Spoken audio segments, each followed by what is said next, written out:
that right? It seems like many of the facilities are around that age. Around the 80s. Yeah. Nobody should be without access to clean drinking water. That continues to be a problem in this community, not only as a result of the mercury poisoning that's existed for decades, as we know, and continues to be a problem today, but because of lack of proper attention to the infrastructure here in terms of the water treatment facility. The New Democrats, should we form government on June 7th, are committed to a number of pieces to try to make make positive inroads into the necessary changes that need to happen for the community. So that includes the commitment to not only continue with the $85 million of funding that the Liberals have announced in the past, but to actually make sure that that funding flows to get the water cleaned and to ensure that members of this community don't continue to become ill from the contact with the water.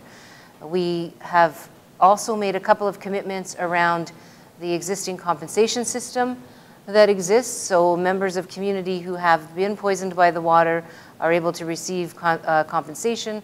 They have to make an application to a board to be approved.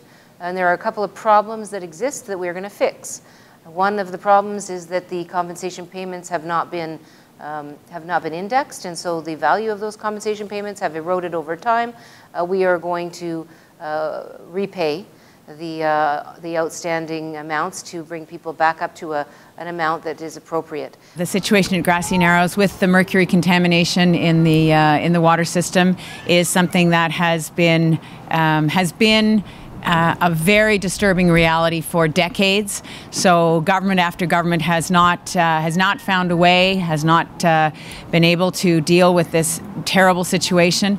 As soon as we learned through, we worked with David Suzuki and with a scientist named Dr. Rudd, as soon as we learned that there was new technology, there was technology to actually move some of that mercury out and clean up the river, we made an investment to make that happen. There are scientists right now, there's $85 million that has been set aside, that is being spent, is being invested to get the mercury out of that water system. This is a shame that is not partisan, because there have been Liberal, Conservative and NDP governments that have not been able to tackle this situation. We are tackling it now. The science is now available to do this.